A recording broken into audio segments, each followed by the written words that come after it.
I read this in an article. It says, porn teaches a man that sex means using and penetrating a woman's body however he likes, assuming she'll love it as much as he does. It teaches women that sex means performance, doing whatever pleases him and acting like she loves it, looking good while doing it. Porn isn't real. It's fantasy. The second point that I like to make is that porn is not consenting adults having consenting sex for consenting adults to watch. The average age that someone sees porn is 11. And I know all of you are over the age of 18, but just show of hands, how many of you in this crowd have seen porn before you were 18?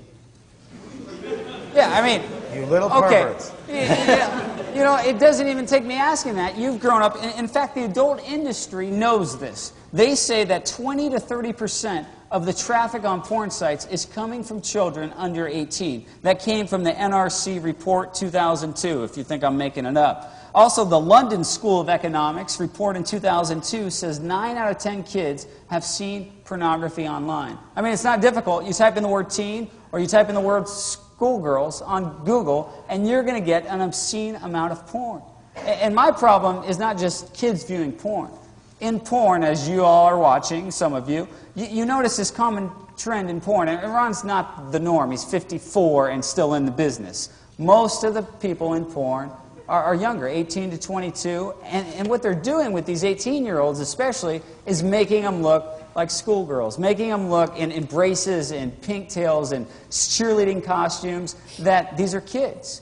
And so not only are kids seeing this, they're portraying kids. I mean, Hustler's most popular line is called Barely Legal. And Barely Legal on the box, it says, from the homeroom to the bedroom, these young cuties are eager to please and try in everything.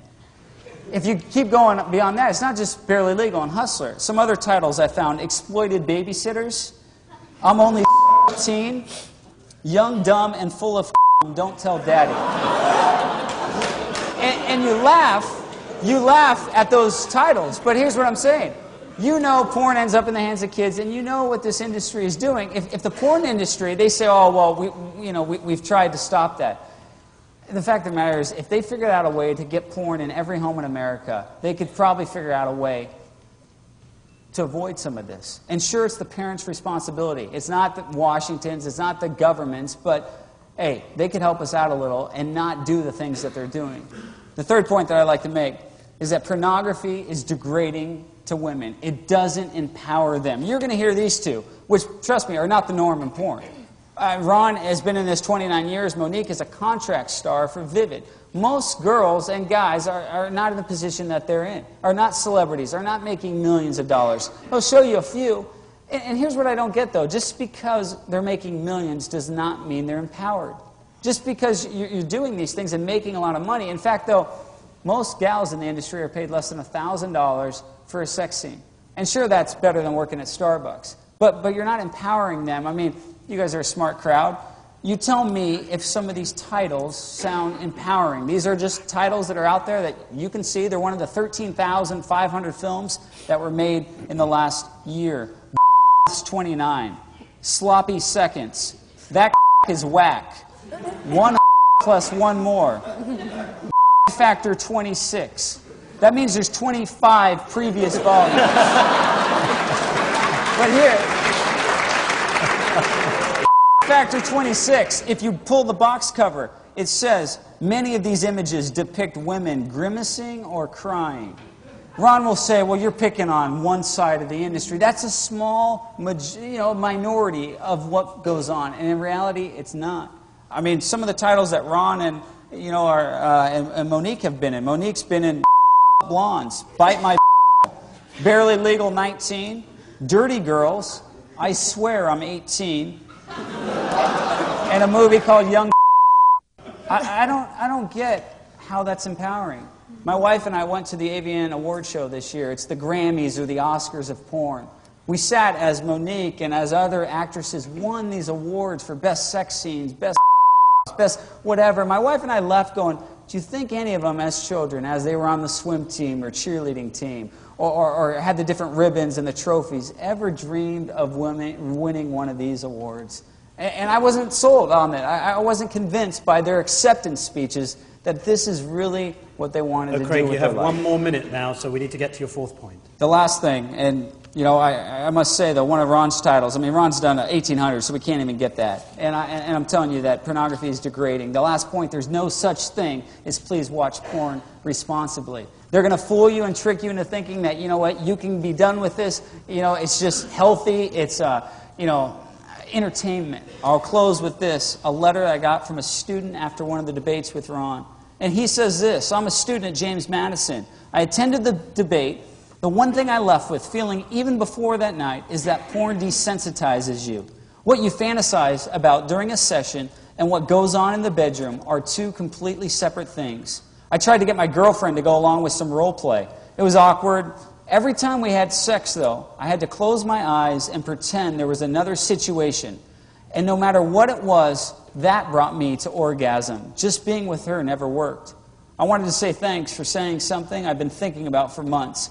It shed some light on some of my problems, and it's something I have to work to change. I'd rather reach orgasm with whomever I'm with rather than someone I make up in my imagination.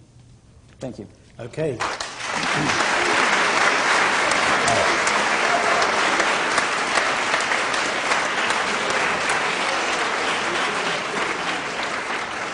Thank you very much, Craig. And now Ron is going to give us an explanation of why he doesn't think there's a problem with porn. Well, anybody can be addicted. I'm not saying there's not a problem, but you don't blame an entire industry on a few people who have problems. With a show of hands, who's ever seen porn with a significant other? Boyfriend, girlfriend, husband, wife. Friends. Okay, it's pretty good. No, friends. So people can see porn responsibly. He's quoting the Mies Commission. You've got to be kidding me. You know, there was a Nixon-Johnson committee in America, a Fraser committee in Canada, a Williams committee in England, a Danish committee over in Denmark, and they found no correlation between viewing adult material and committing heinous acts. In fact, in the New York Post, actually, I'm sorry, in the Washington Post and Newsweek, there's an article how the web often prevents rape, when a man often, you know, well, actually, I'll quote this. In an article on channel CBS, KLBK, they did a survey in Lubbock, and they said, we talked to some local psychological experts who counsel people who exhibit sexually violent behavior, and they say that there is nothing proven at this time that says that one causes the other. But they say porn could be used as an outlet for sexually violent individuals. So there's never been any findings or correlations at all that ever said that porn, viewing adult material, leads to violent sexual behavior or deviant behavior. Most forensic psychiatrists, like Dr. Ronald Markman, have said they found two things common among serious sexual offenders. One, they had been abused at home, raised by one parent, usually a mother. Two, they had very little education. Barely got through high school, often didn't even own a VCR or DVD player, did not have any kind of over amount of viewing adult material, so that's totally incorrect. He talks about the Mies Commission. Here's one of the findings from a fellow that he doesn't like either, James Dobson. Am I correct? Not your favorite person. And he says here, this is a quote in the USA. He says here, under other circumstances, said Commissioner of the Mies Commission, James Dobson. You're not going to believe this. Conservative Christian who founded a group called Focus on the Family. Why would someone willingly devote a year of their life to depictions of rape, incest, masturbation, mutilation, defecation, urination, child molestation, and sadomasochism activity? The 1,960-page report was rife with warnings about the negative social effects of pornography and allegations of adult film stars being raped, kidnapped, and tortured by their employers. What the hell planet does this guy live on? You're saying this is the Mies Commission.